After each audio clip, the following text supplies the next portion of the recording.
What's up, everybody? Welcome back to another episode from Break Turn. Today, we're having a conversation with Cameron and Eddie from FlexAir. They're one of our partners at Break Turn, and continuing on with our theme of the year of the AMP. The AMPs, the mechanics, they keep the airplanes in the sky and just so integral to the process of aviation. And so we wanted to chat with them about their programs, about AMP, and they've got pilot programs and SkillBridge and all of that. So we're going to share some time together, about an hour, talking with these guys. So thanks, guys, for coming and joining us. How you guys doing today? Hey, doing well. Thanks for having us. Yeah, thanks for having us. Doing great. Can't complain back in California, so that's great. Beautiful California. Well, awesome. Well, if you guys don't mind, just if you want to introduce yourself, Cameron, if you want to go first, and just who you are. I know both of y'all are vets, so give people an idea of who you are, where you've been, what you're doing, all that stuff. Yeah, so my name's Cameron Kenning. Retired 20 years and 12 days to be exact out of the Army. Not that you're keeping track, just yeah, not that I'm keeping track. I really wanted to hit that 20-year mark, but they wouldn't let me. Retired 15 Yankee, so Apache Armament Avionics through and through for 20 years. Then retired, got my CFI certificate, and prior to retirement, got my AMP certificate. Currently working at FlexAir as the general manager. We have 3 bases: San Diego, so MYF, Manhattan, Kansas, MHK, and Olathe, South Kansas City, OJC. That's awesome. Yeah. Hey, everybody. Eddie Erdmann. So I did 20 years, a little bit longer than the 12 days. 20 years, 2 months, 28 days as a Marine infantry guy, and didn't know what I was going to do when I grew up. Was looking to transition. Wanted to try to stay close to San Diego. My wife and I own a company out here as well, and I was in the search for SkillBridge. So I applied for NASA, Lockheed Martin, Boeing, at a couple other places, Lowe's, and I got job offers, and I was like, yeah, I don't want to do that. I don't want to work for money. I don't want to have to move up north to the NASA annex, and so I found this little thing called SkillBridge or FlexAir on the SkillBridge website, and looked on their website, read around a little bit, and coincidentally saw a silhouette over the position of manager in San Diego. So I emailed the CEO, Paul Wins, and said, hey, whatever that job is, I want to do it. He's like, well, I'm not hiring anybody in San Diego, but I am in Kansas. I'm like, man, I don't want to do that. I'm good in California still. But he said, hey, let's converse. And we zoomed it up. And 1 year later, exactly, here I am. I serve as the executive director of business development for FlexAir. And I'm the lead mentor for all the veterans that come through our SkillBridge, and also help run the company with Cameron. That's awesome. Well, I know we love partnering with FlexAir, SkillBridge, and just really educating folks on the opportunities. I know we for a while just had trouble finding any sort of programs that were able to do SkillBridge on the West Coast. And so partnering with y'all has been amazing because, east of the East Coast we've got plenty, but the West Coast and kind of Central America or Central US, I should say, is difficult. But tell me about FlexAir. I mean, 3 locations, from what I understand about flight schools and this whole business model, having 3 locations is pretty fantastic. So tell me, like, what do you guys do? Tell us about your school and all that stuff. Yeah, Cameron, you want to talk operation stuff? Yeah, so FlexAir, we excuse me, we provide affordable flight training to anybody really, but main focus being veterans. And FlexAir, we really put a lot of value in work-life balance opposed to other schools. You get to pick your schedule with some stipulations, right?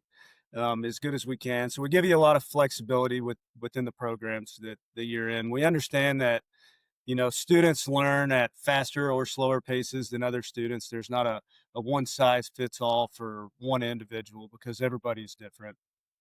And then we try to measure our success by the opportunities we create for students out the door.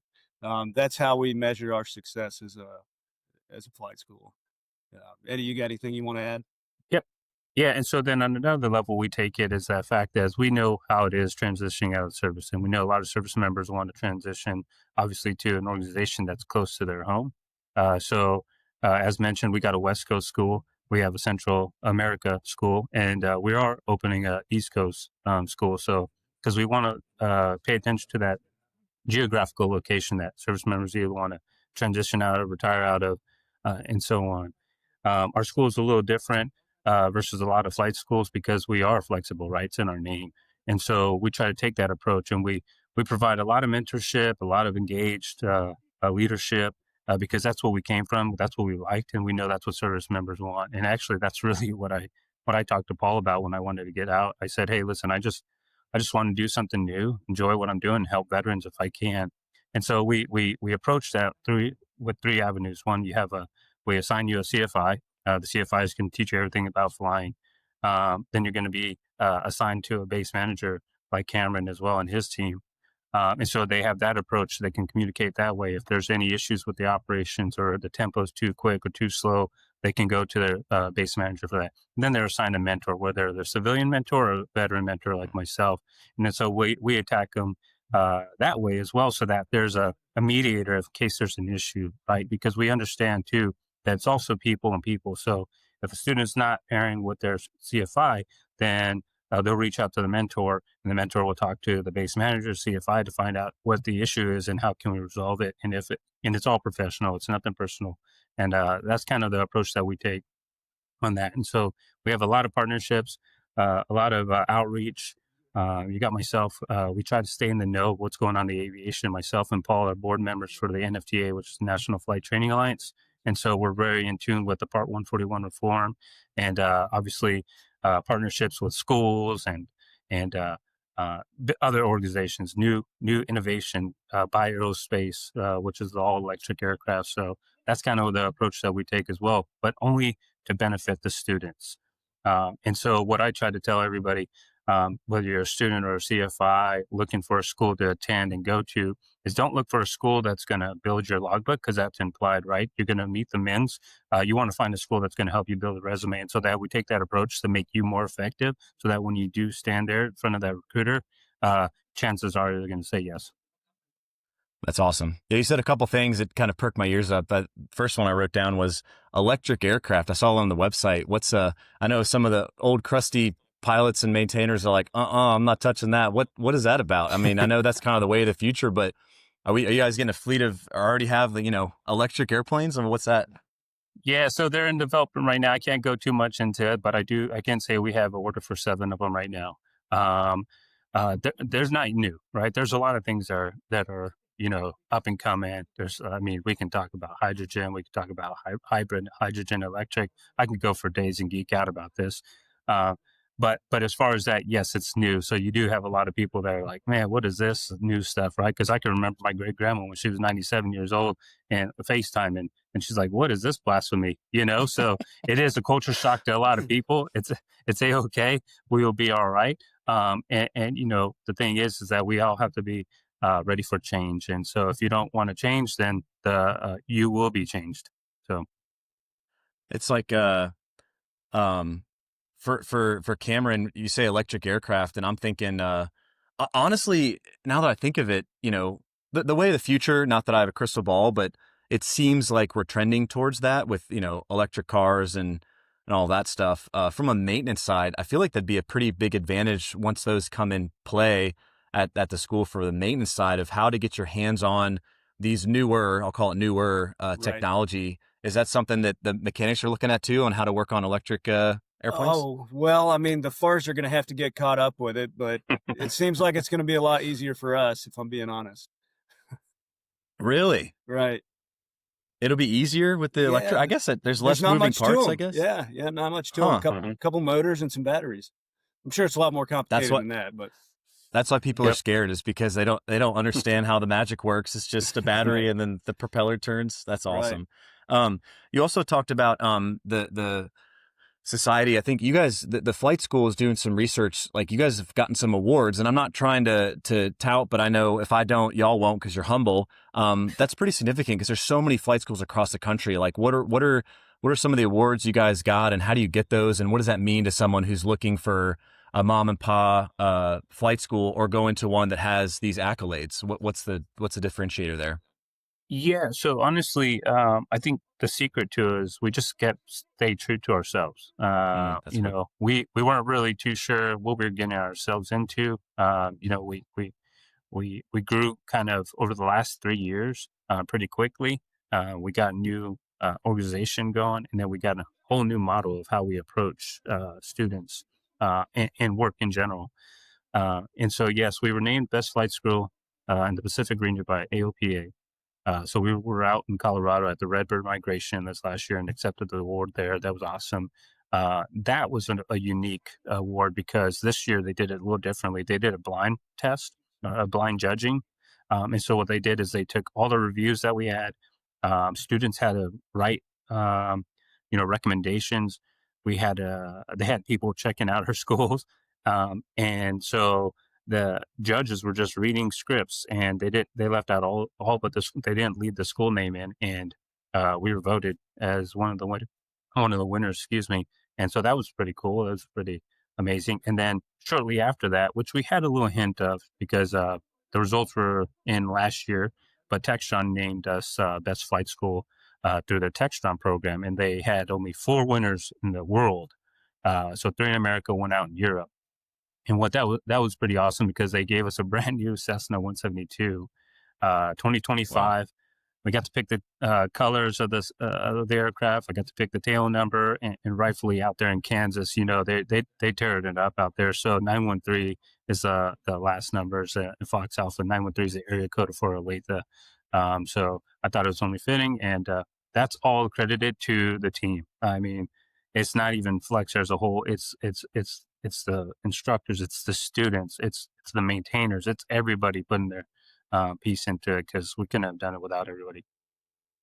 No, I love that. It's like I equate it to in the military when you do like an arms inspection, which is like a curse word, or Yeah.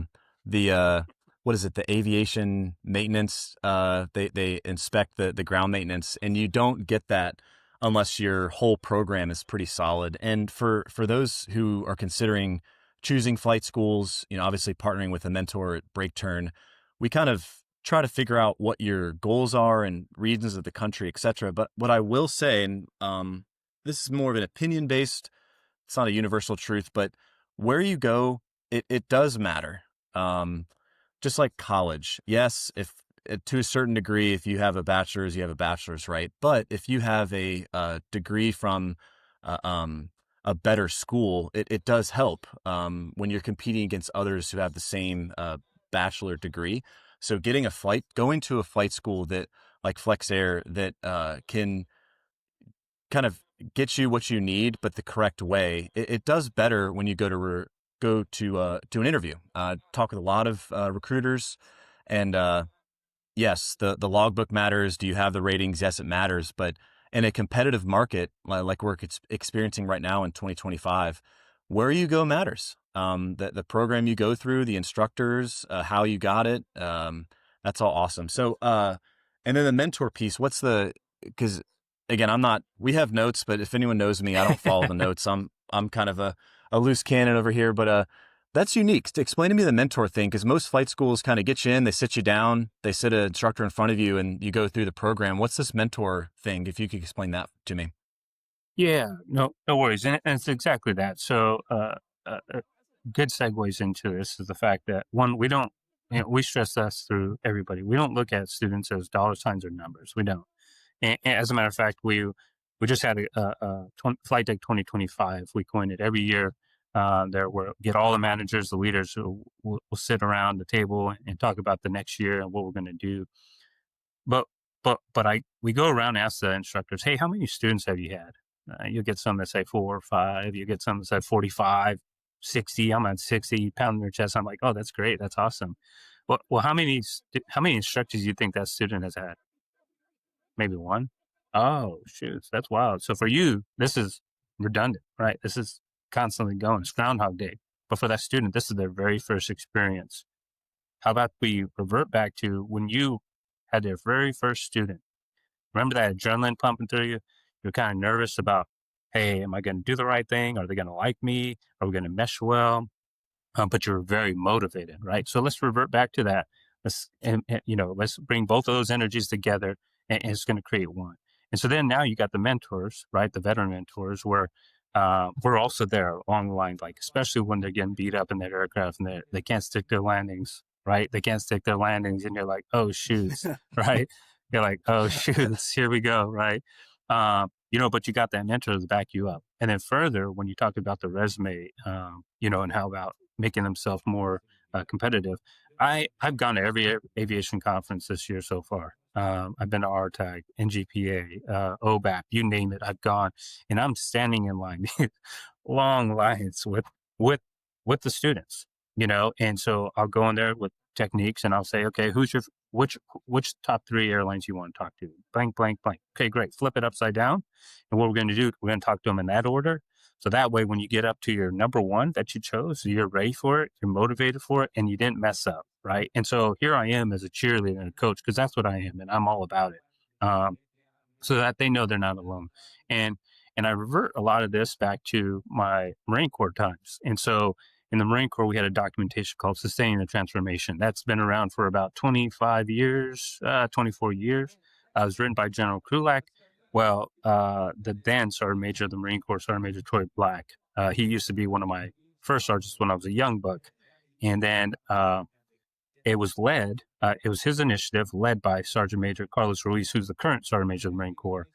So there was 15 of us. I was asked to join the team, 15 of us, to rewrite this documentation. It just talked about from becoming a civilian to getting recruited, to going to boot camp, to going to your school, then hitting the fleet, and then afterwards, right? So I felt, because I was part of that, I want to continue that legacy as well. And so all our team have been jumped on that, and it's just been a great synergy. No, I love that because and I love the mental picture you had, because it's really hard as people to remember, the first day you jumped into a plane, or the first time you smelled the fuel, or you smelled the either new or old smell of a Cessna. And it's just so much. And to bring it back to that, and then going past that, I love the mentor idea, because honestly, the flight training or whatever training you're getting, it's a means to the door to the next thing. Not that, in other words, we're not going to stay in a training status. We're going to get our Right. ratings, we're going to get our flight time, we're going to get our certifications, and we don't really stay there. We use that to go to the next thing, and that is intimidating, a whole new layer of intimidation and stress. And so having mentors there who understand it, that's huge, because I don't know. I remember, just like you just said, standing in line for an interview from the military, unless you did boards, we don't interview. And Right. then and layer on top of that, quiet professional, we're not Hmm. supposed to talk about ourselves, but then in an interview you have to talk about yourself. And Yeah. so, like you said, reversing the top three, it's a great technique, because by the time you get to the one you want, you're comfortable. Right. Um, but I love that. That's awesome. Well, we'll get into. I want to talk about the flexibility, but let's Yeah. do that per section. I wanted to start talking first and foremost about the A&P stuff. The pilot market ebbs and flows. Right now, it's kind of on a lull. A lot of people aren't hiring, and it's cyclic in nature. And we'll touch on that on the end as well. But the mechanics, we had a interview with Nick McMillan, who kind of enlightened me about just the breadth of opportunities that A&Ps have. Like, whether it's working on planes or helicopters or cruise ships or roller coasters or escalators, just blew my mind. So educating those mechanics, those crew chiefs, on what is out there. The next question for me becomes like, what do I do, Landon? Where do I go? And we've had a couple interviews of people said what they did. I think one guy went to Long Island. But you guys have an A&P training pipeline. Let's start there. What is it? How, just let's just start talking about it. What kind of mechanic stuff do you have? Mm, Yeah, so you know, we kind of bridge the gap. So your crew chiefs, and there's several eligible MOSs just to go test out, because that's essentially what you can do is go test out, and we'll talk in depth about that. But like an avionics guy might not meet all the requirements, all the experience requirements, but he still meets half of them, right? So to bridge that gap, and even bridging the gap with a crew chief, right? Even though he's eligible to take the test, doesn't necessarily mean he'll be successful in passing those tests with the, we'll call it complex knowledge, because helicopters and fighter jets, those are all very complex pieces of equipment, when half the information we need to know is, 1940s technology and a reciprocating engine that they just don't know.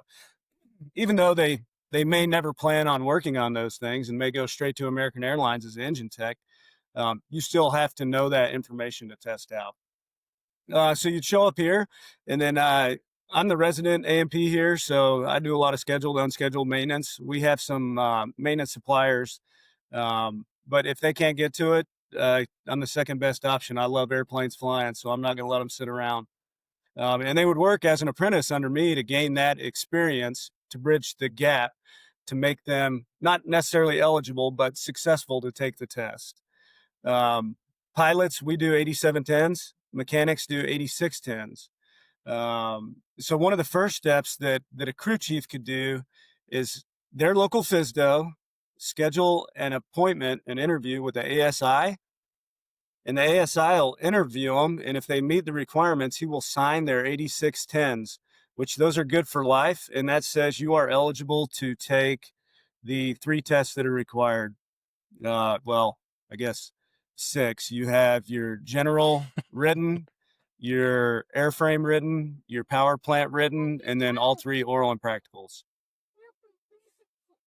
Okay. So I got some questions there. So Yeah, go ahead. I'm not a mechanic, and I told you before we started the recording, not because you're sitting here, but I am enamored by A&Ps and just people with hard skills. I open up the hood of a Cessna, and I'm just completely confused and intimidated. And mechanics come over with grease on their hands, chewing bubble gum, and they're like, "Oh, I know what's wrong with it. Ain't got no gas in it," right? They just know what's wrong with it. And it's an amazing skill. And I think, to your point, the crew chiefs and the people working on fighter jets and advanced airframes, it's almost like, I don't want to say they're overqualified, but they almost have to learn the basics of reciprocating engine stuff. And so it's really Right. neat. So you're saying that when they get to you, yes, they still have to not learn the test. I don't want to downplay it like that, but Sure. they're going to fill the gap in what they didn't know working on a Black Hawk. Is that right? We got to come, because I think Army, military aviators and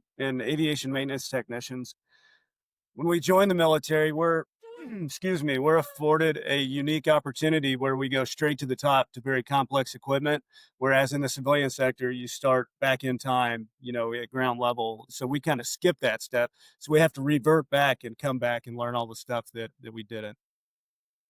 I love that. So the 8610. So so if I'm a crew chief, I'm just doing my job, what my platoon sergeant tells me to do. Like, what is that? It's like, how do is that like a log of what I've done, and then I take that to the ASI? Like, if I don't know what that is, what do I do? Man, you're getting me back into Army lingo and arms inspections, but during arms, what do you have? The aviation maintenance training program where they all keep logs now. So yeah, show up with that, and that's your experience.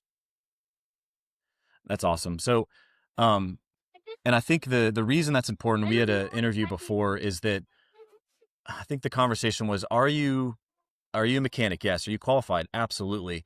But the ticket that you need involves you needing to do, I think he had said he was working with like cloth or like Yeah, dope and props and fabric. things. Yeah, right. Yes, exactly. So going and getting the skills to pass that test, and then when you go to interview as a mechanic, they see all that advanced airframe stuff, and they're like, "Oh wow, like you're way more advanced than someone who just worked on GA like their entire career," right? Right. And they may say, hey, I'm going to need you to go back and get some experience with sheet metal or avionics or wires or whatever the case is. And you do that under an A&P, and then you take that experience back and get your 8610 signed by the ASI. but he'll let you know if there is a gap in what you should work on. So that's kind of the first step, is finding that gap. Okay. Okay.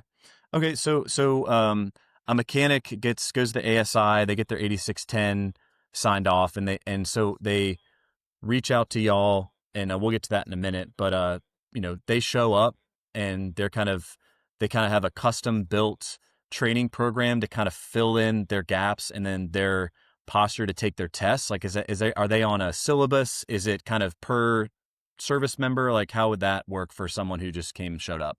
Right. So no syllabus. But yes, kind of. So they would work underneath me, and then let's just say they do a 4-month SkillBridge with us as an intern AMP or an apprentice AMP underneath myself. That last month, we would send them to a course with a partner school of ours in a neighboring town, and he runs a 10-day expedited AMP prep course where they go over everything, basic electricity. They cover all the subject areas, and then included in that course is the written test, as well as the oral and practicals over at K-State testing facility with the DME. So then Okay. they'll do the apprentice thing and then drink through the fire hose in a crash course and go get their tickets. That's like the pilot's version of Shepherd Air, where Kind of. you you learn the stuff, but then you saturate yourself in Shepherd Air and you get all what you need to know and take the test. So. Right. Very similar, but a lot of it, most of it's in the classroom. Being in the military, we got these awesome programs that do weight and balance for us. Well, as AMPs, guess what we got to do? We got to calculate it by hand. So it's kind of all those things. Like I said, stepping back in time, right? That you have to know. And then we'll go on a hangar floor, time magnetos, buck rivets, all that stuff that we didn't capture here, working underneath me, that you could possibly be tested on. DMEs, designated maintenance examiners, don't get to pick what you're tested on anymore. I think that changed about 10 years ago. So whatever the FAA tells them the day of the test is what you get tested on. And it could be anything. I'll get made fun of for saying this, but that's kind of my MO. I equate it to air assault school, when you have to inspect all the sling loads, and you can spend as much time as you want. And then when you go to take the test, you have like a minute to find 3 deficiencies. So you're saying that that's an opportunity for you to kind of go over all the things you could be tested on before the test to get familiarity with it. Correct. Brian, earlier, you owe me a Coke because I said air assault on a podcast.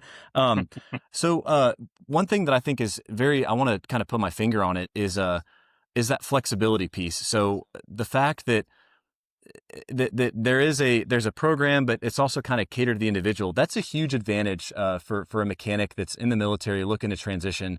The distance between where you are now in the military as a maintainer to getting your AMP and getting a civilian occupation, doing maintenance on the civilian side, I would propose you're greater than 50% of the way there, probably more than 50.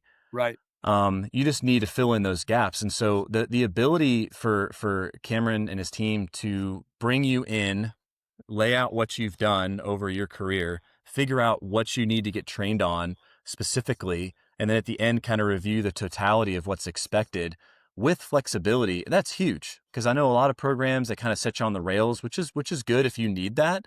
But if you just need something catered to you in terms of time, people have families and they may not have as much time off, or maybe their SkillBridge is only 60 days or they only have 30 days of leave. Like, that's a huge advantage. I don't know. What would you say about that, Cameron?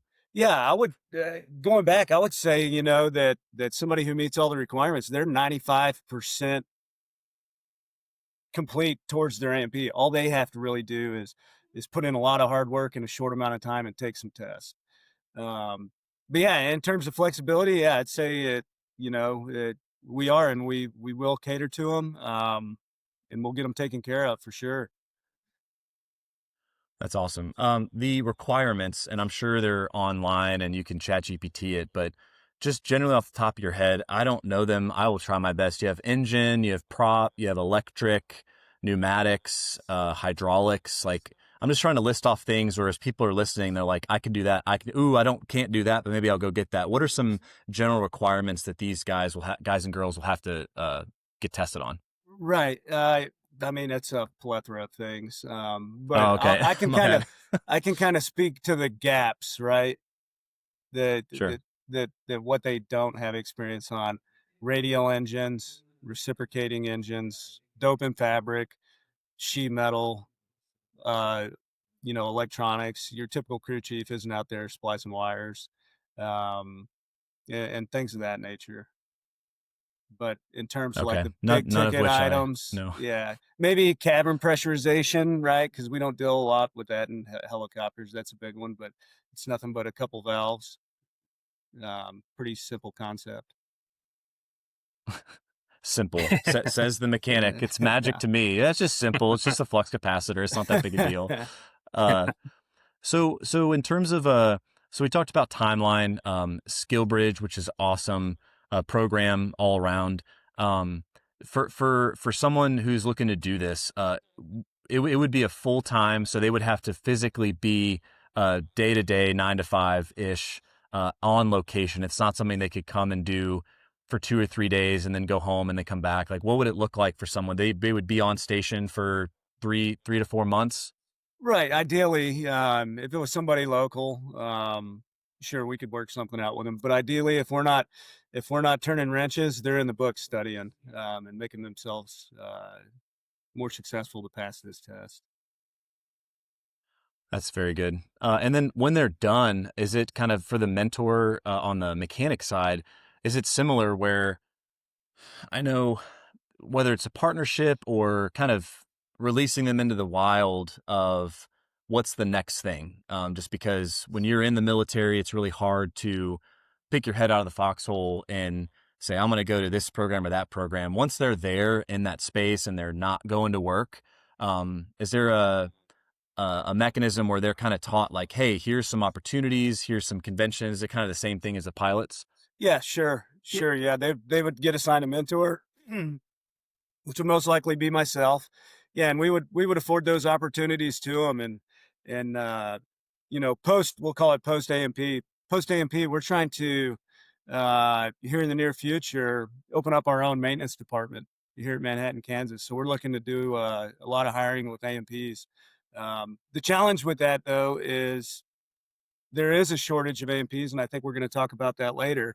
It's trying to keep those very qualified AMPs at the general aviation level before they get plucked by the majors or the airlines 135, 121 operators.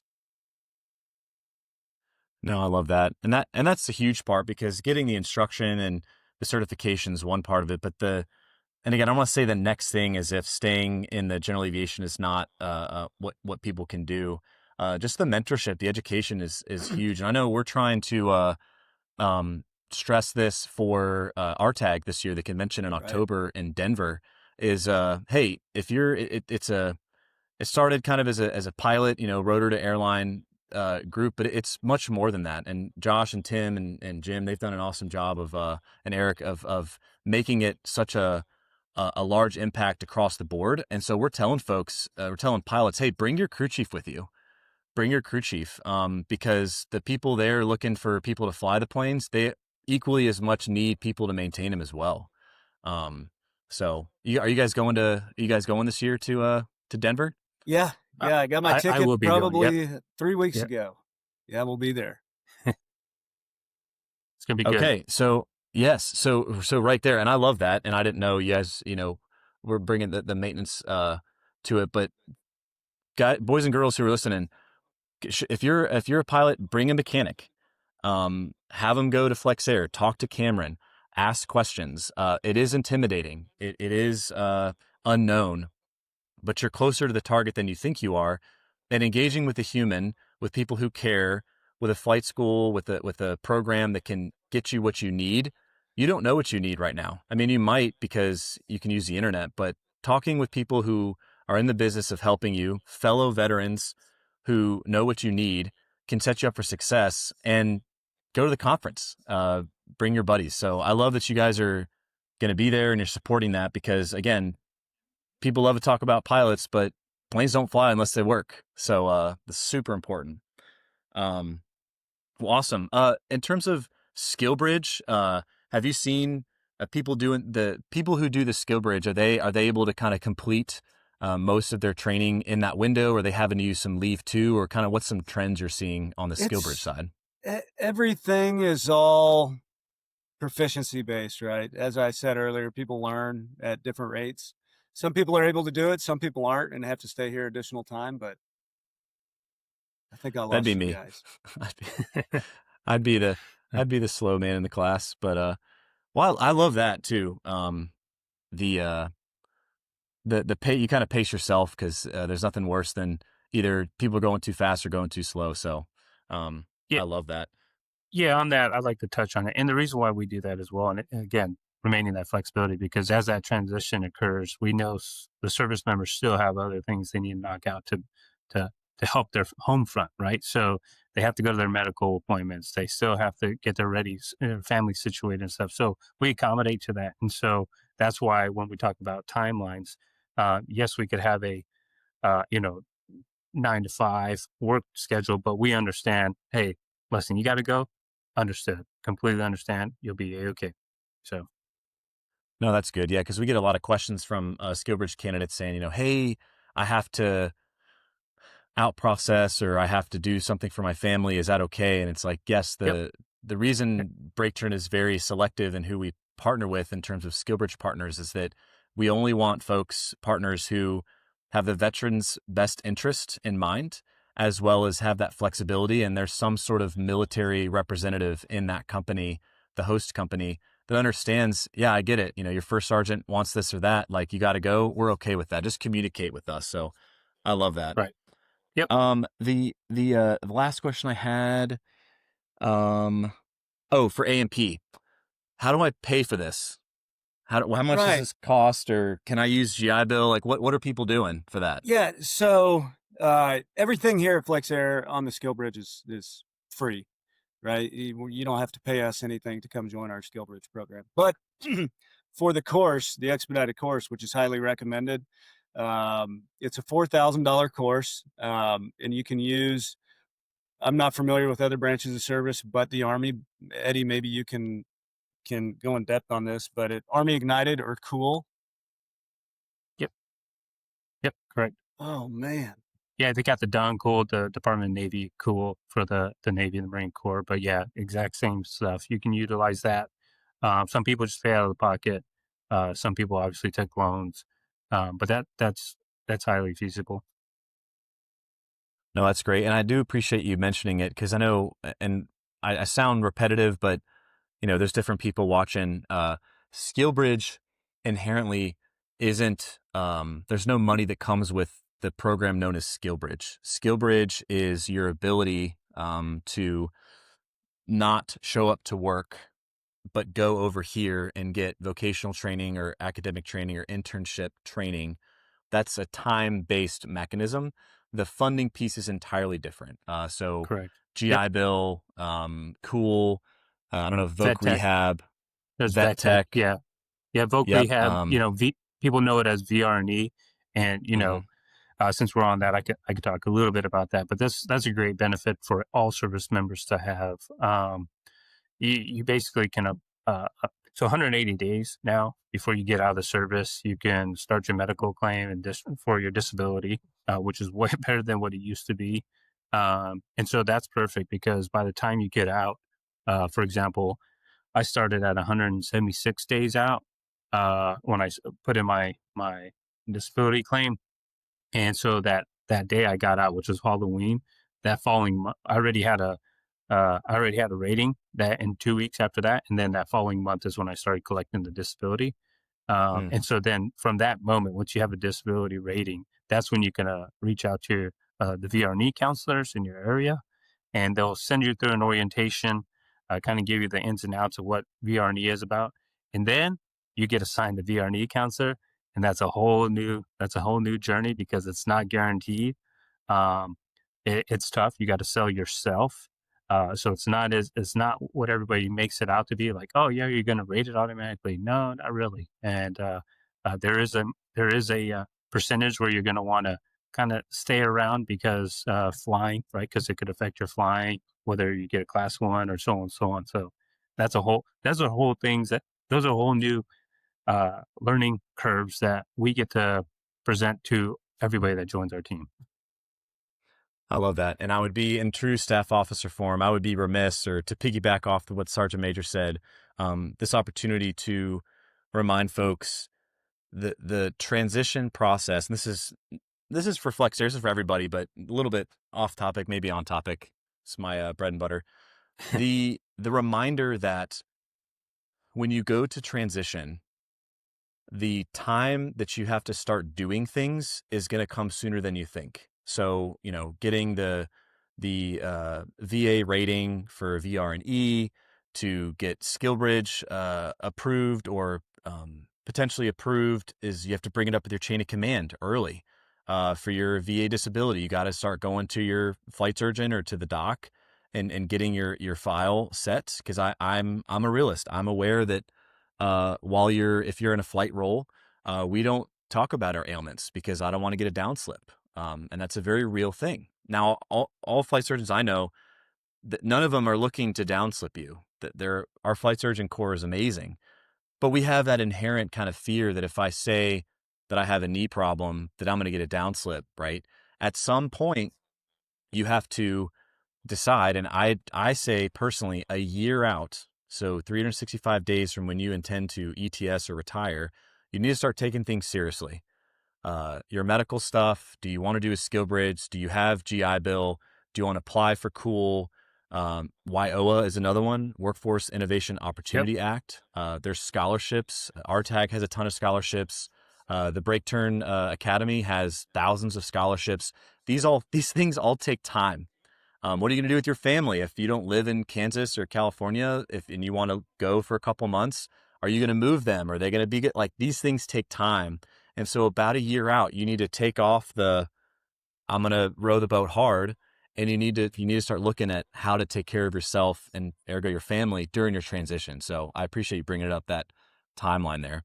Well, that's good. Yeah, scholarships again, 4K. I know plenty of people don't have 4K sitting around, but using your veteran benefits to your advantage, getting scholarships, you just have to apply yourself. And if you can get financials lined up, or maybe you're going to save your GI Bill for something different, maybe you want to get your flight ratings in the future, or maybe you gave it to your kids, there is plenty of funding sources out there. Connect with people, socialize, go to RTAG and say, hey, what sort of funding options can I have that isn't me paying $4,000 out of my checking account? Because it's well worth it. A career as a mechanic is very lucrative from what I understand.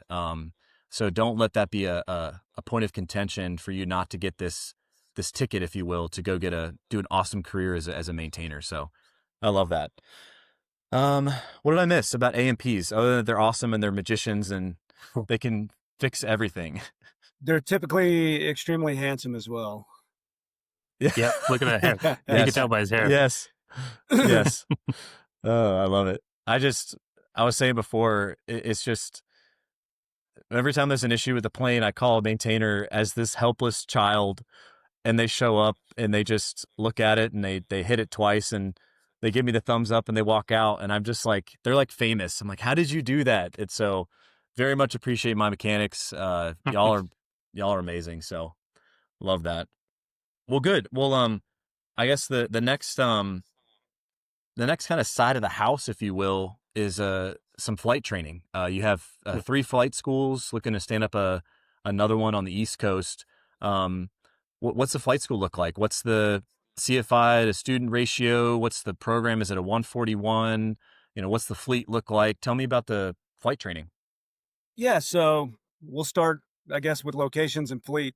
So OJC, Olathe, Kansas City, is part 141 and part 61. They are all Romeo Sierra model 172s, and there's currently 5 of them there. Here at Manhattan, Kansas, we have a fleet of 5, and we have 4 172s, November, Mike, and Papa models, and then a Beechcraft travel air, a Beechcraft travel air multi-engine airplane. And then out at MYF, we have 4 Cessna 172s, and they're Mike, November, and Papa model as well. We have more instructors than we have airplanes. And in terms of student instructor load, that all varies, right? It ebbs and flows. But in the last 2 years, at no point have we reached capacity with a CFI or a student. And in fact, airplane as well. Now, occasionally, this aviation, everybody knows aviation. Maintenance comes up, airplanes break. So, we kind of we take that day by day, but try to minimize downtime on airplanes. But there's typically enough availability to shove somebody over to another airplane. Um, No, I love that. The aircraft type, newer model Cessnas, in terms of the, are they, do any of them have glass? So Garmin, so that the students, as they get through their progression of flight training, I'm assuming, to get familiar with that, whether it's automation or working with systems, because flying the plane and managing your cross check is one thing, but if you decide to go to a airline or an advanced aircraft, managing those systems is darn near as hard as flying the dang thing. So what does right. that look like for the fleet as well? So I guess we have different variations of glass, but our most complicated or complex glass is going to be at Olathe, and that's going to be the full G1000 setup with coupled autopilot. But Manhattan and San Diego, you're going to see, G5. So dual G5s would be max, and that would just be kind of an AHRS setup. But No, that's great. For those who may not know, so the Garmin suite, think of it as a screen, right? And they all virtually do the same thing. It's the size of the screen and some of the interoperability with the aircraft, and you've got the autopilot function as well. Um, those are huge. The if you're going to fly for a carrier, managing those systems, building the route, checking it, entering, holding, managing descents, navigating, communicating via a system, whether it's a small screen or a big screen. G1000, I'm speaking out of turn, but I believe that's the largest screen. That's the deluxe Garmin package. It can get you behind the aircraft. And so getting through flight training and going through a place where they have the option for you to fly these glass cockpits, especially with that autopilot. Autopilot will rock you to sleep, and you can get into trouble with an autopilot. So getting your brain used to flying a system, you're still managing the aircraft, but you're managing the system. That's a huge advantage. And so Flex Air having those is a big deal. Otherwise, if you just fly a 6-pack, which isn't bad, I'm not saying that that's bad. It's just an additional advantage to you. If you're managing a system, when you go to a ground school, you're used to, how do I enter an unpublished holding, or how do I manage a descent? I need you to be at, 8,000 in 2 minutes or less. How do I make the plane do that if the autopilot's engaged? That's a skill that needs to be worked on, I think. So that's awesome. Um, the question I had so the CFIs and the planes, multi-engine aircraft, that's a huge thing too. Is that program, the multi side, is that generally you get all of your single engine commercial, and then you jump in the multi to get your multi commercial, and then do 10, 15 hours, or what does that piece look like? yeah, so are we talking RTP or like a pilot pathway guy? Let's start with RTP. All right. So typically RTPs, they're going to skip single engine commercial because they don't want to fly a single engine commercially. So they'll go right into the multi engine commercial. And what that looks like is, you get in the airplane, and most RTP guys want that 25 hours in the multi. So we'll get them as close to that 25 hours before their check ride, and then send them to a check ride. We could do it in 10 hours. Everything's proficiency based, right? But we want to send that applicant to the check ride with the most experience in that airplane to help them be better prepared for that check ride. So if they were ready for the check ride in 10 hours, we're going to keep them in there for probably another 14 hours practicing maneuvers to help them pass that check ride. If we send them to the check ride, we're kind of missing out on that other 15 hours instead.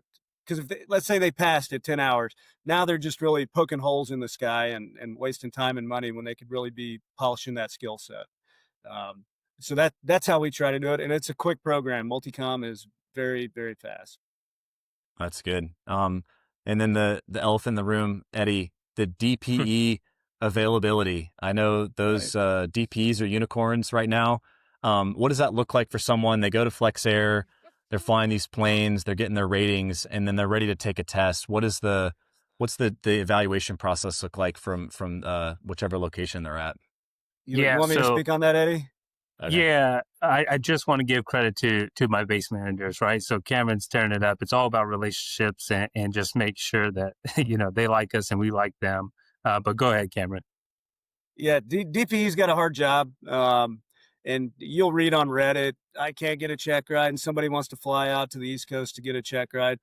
We're all in the same boat. We're all, wherever you are in the United States, we're all in the same boat. And there are great DPEs. The DPEs are doing a great job. They're just overly saturated right now. So typically what it's looking like at each location is about 6 weeks out, our CFIs come to us and say, hey, he's going to be ready for a check ride in 6 weeks. And then we start hunting up a check ride for that guy or that gal. So we need about a 6 week lead time on that, which we've been pretty good about getting. For our RTP guys are a little different in nature. I got to start if they start training with us in, we'll say, a month, I need to start looking for them a check ride today, 6 weeks out. If when they start their PPL add-on, I need to be looking for their instrument add-on check ride.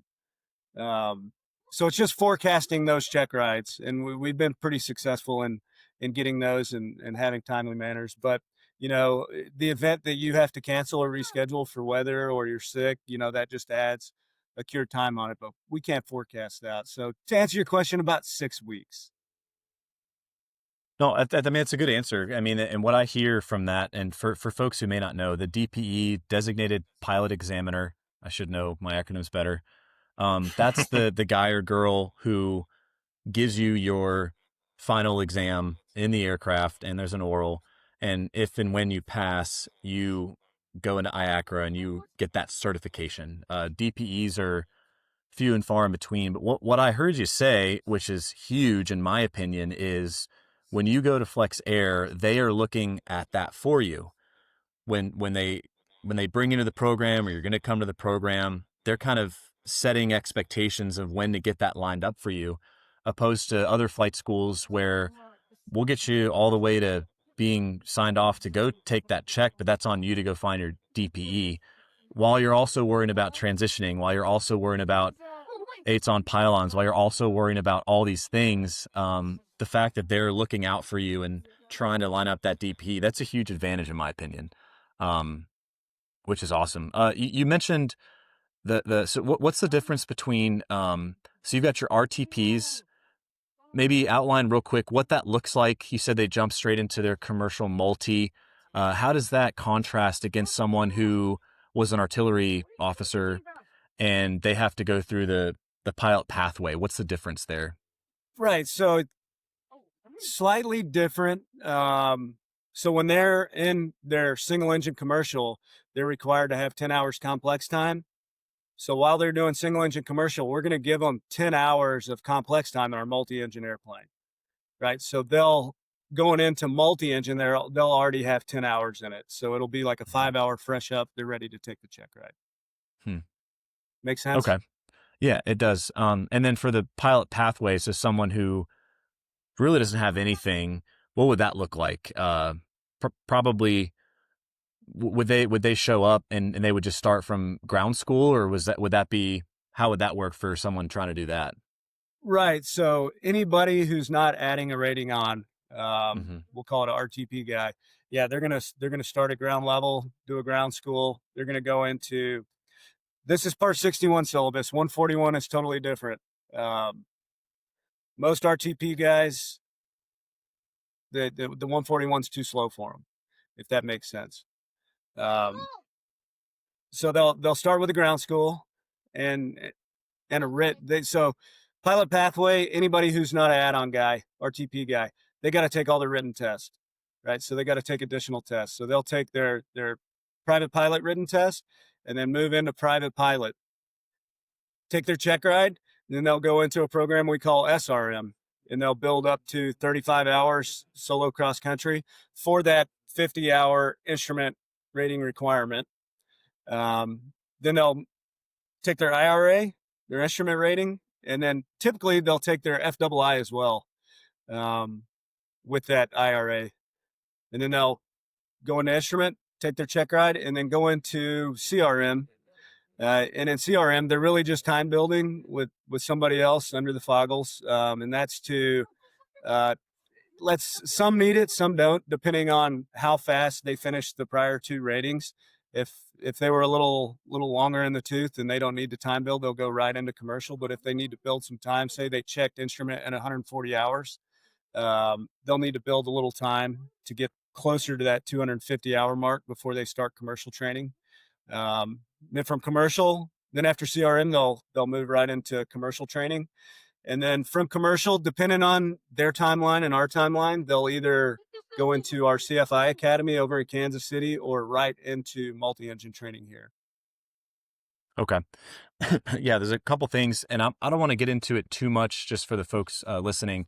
There's another episode we did about funding and the different parts, right? Part 61, part 141. The cliff notes on it is, think of part 41 it's a signed off program by the FAA with the flight school. It's attached to university syllabus. It's more class, task, condition standards. It's more of what we're used to from a start here, and then we have a time and gates to meet. You cannot go faster. You cannot go slower. It is a pipeline. There's different funding options, advantageous with 141. Part 61 is more, we're just going to do what the FARs say, the CFRs, and we're going to get you what you need in the correct order. But if you crush it and you go fast, you go fast. And the funding options for that are a little different as well. But what I like about that is that you have the ability to do both. So if someone says, hey, I'm in it to win it. I want to do the year program or 2-year program 141 because I want to use more of a GI Bill, awesome. If someone says, hey, I just need to jump in the seat and get my ratings and go a little faster, we have that too, which is great. But I also love that you had said that you're looking and you're planning those things, which I would propose, other than like a Farmer Joe or mom and pop flight school, having someone know what you need. Again, you're layering in, I'm transitioning, it's a new culture, I may have to move, all of these personal things, to also have to, keep track of your hours of cross country. To have someone help you with that piece is huge. And that's definitely an advantage as you're doing everything else transitioning, to have someone say, hey, we're going to fly you for 40 hours or 50 hours for the rating requirement, and then we're going to get you up. And you're like, all right, like, let's do it. So that's a huge advantage. I love that. If someone were to do, so RTP, I would propose, or anyone with, you had said who are already certified, their program is faster. If someone wanted to start at 0 and use a SkillBridge, they likely wouldn't be able to finish the whole program to where RTP could. Could they get through a good portion of that on a SkillBridge? What would you say about that? So I think I'm a great example. I did SkillBridge through FlexAir, and I had a 6-month SkillBridge. I think the times are condensed now based off your rank, right? I think like senior enlisted or officers only get like 2 months, and then the less rank you have, the more time you get. But I was fortunate enough. I got a 6-month SkillBridge and no flight experience. And I was able, 3 days after I retired, I took my instrument check ride. So I got a fair chunk of that knocked out within 6 months. And students who train, like I said, FlexAir, the flexibility, we let you pick your schedule. we consider full-time students training four days a week, but the students we see requesting, 7 blocks a week, 7 dual blocks a week, ultimately make it through the program a lot faster, and they save themselves a lot of money by training at that pace. So it's all based off really how hard the student wants to train, and the harder they train, the more Hmm. successful they are. Does that answer your Oh, I love question, that. Landon? No, it absolutely does. And I think, again, another opportunity to state if we don't communicate to our chain of command early about SkillBridge, or if we have it in our mind that SkillBridge just doesn't get approved for me or my unit, that may be so. But what I would encourage folks is, if you're saying to yourself, well, I don't want to try that because I can't finish the program on a SkillBridge because I need more than 3 months or 2 months and I don't have leave, you're leaving opportunity on the table. If you can get 2 months, 3 months, 4 months on a SkillBridge, and you're 4 months down the road of this whole transition occupation route, you're going to put yourself in a better position. You're still getting paid your paycheck from the military, you still have insurance, all of your money side of things is still intact during SkillBridge. And if you don't finish it in the SkillBridge window or on leave or whatever, that's fine. Instead of being unemployed as a student for a year, right? Maybe you only have 6 months where you have to. So I would encourage folks, if you don't know about SkillBridge, if you're unsure if you should try it because you don't think you can finish in the window, that's okay. FlexAir is flexible. They're going to be able to say, hey, we're going to get you through to this point on a SkillBridge, and if we have to check you out on this particular gate, and you got to go out, process and clear whatever, and you got to take a couple weeks off and then come back, like, let's do this. But don't miss the opportunity. You're leaving time and money and kind of peace with you and your family on the table if you don't pursue a SkillBridge at all. That'd be my recommendation. I don't know if y'all see it the same or not. So, Yeah, I agree. I agree 100%. well, I was looking it up. We had talked about this before. There are two semi-famous individuals who went through your program. I know Tim Kirschbaugh went through, founder or co-founder of RTAG, and Jason Duvernay. They both went through FlexAir, and they're now. What are they doing now? They're flying for. They're doing the thing, right? They went through FlexAir. Is that correct? Right, that is correct. Before my time, but some very, very famous names with FlexAir you just brought up, legacies, if you will. Yeah. So I mean, I bring them up because I think that we all know the people and the character of those guys, and they. I don't say they paved the way. I mean, they did, but they went through a process. They found a school that was quality, that could get them what they needed to get to the next thing for them, and now they're both flying for major airlines, legacy airlines, doing great. They're helping out with unions. They're working out with ALPA. So use those guys and their stories to your advantage. There's no reason to pave your own path per se. Not that there's anything wrong with that, but if people ahead of you have done it and have kind of validated the system, follow in their footsteps. Right. Do what they did. We know the quality of the training at FlexAir, and it clearly yields good results because these guys are working at their dream jobs. And so, use that as inspiration and call them up. Hey, what Right. was your experience, or what did you like about it? Because I'm sure they'd love to talk with you about it and share their experience. So Yeah, I love bringing up those two because they're amazing people.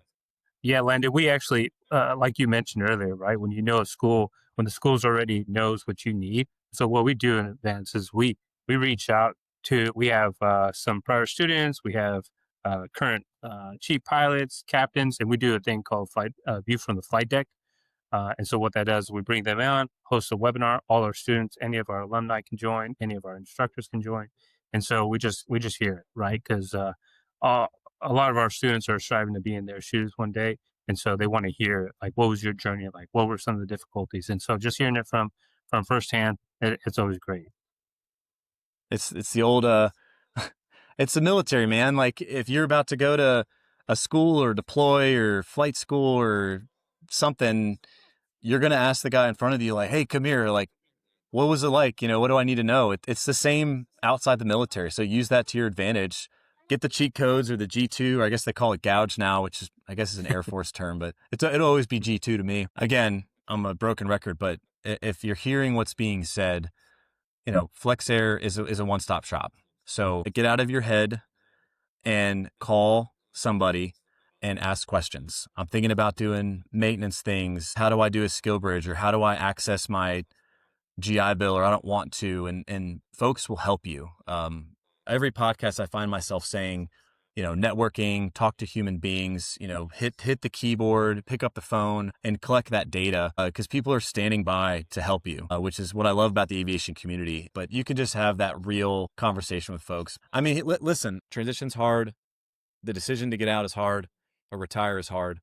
But if you would, listen to what's being said is there's a bridge, right? To be tongue in cheek, there's a bridge, and on the other side of the bridge, there's veterans there waiting for you to help you. So call them, use their wisdom. They want to assist. It's the same as when you were in the service, outside the service. Use that to your advantage. I feel bad sometimes for folks who don't have that, who kind of have to go about it on their own. So I get excited, chatting with guys like you, where it's like, if you're confused or you don't know, there's a team of 15 people that would be like, come over here, like, let's talk.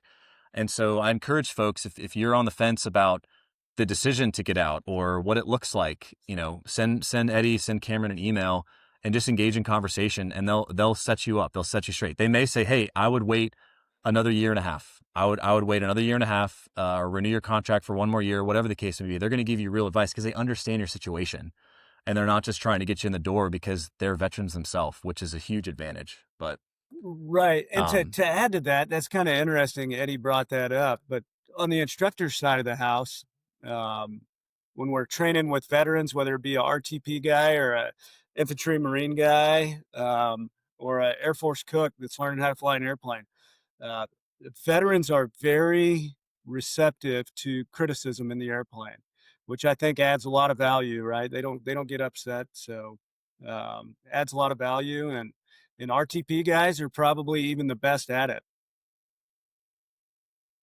I'm laughing because I remember, I had great instructors in the military. I mean, there was not a single one that I did not learn so much Right. from, but I remember being told I sucked so often. And then when I got out of the military, people stopped telling me that I sucked, and it felt weird because I'm used to, because you strive for perfection. You strive for perfection, Right. and there's several stories I could share, which I won't. But you would do a maneuver, and you'd look over and say, "How was it?" And they'd be like, "That was a really good job."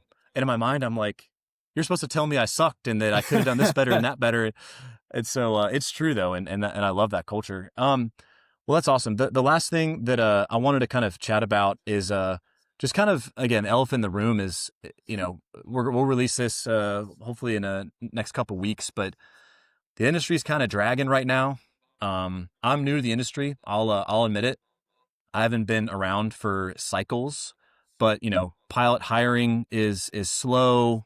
Airlines are just kind of figuring things out. What would you guys say for someone who is looking at either an A&P venture or a pilot venture, saying, I don't really know if I want to go pursue that because right now the waters are looking a little rough. What sort of encouraging things would you say to kind of help that person make a decision for them?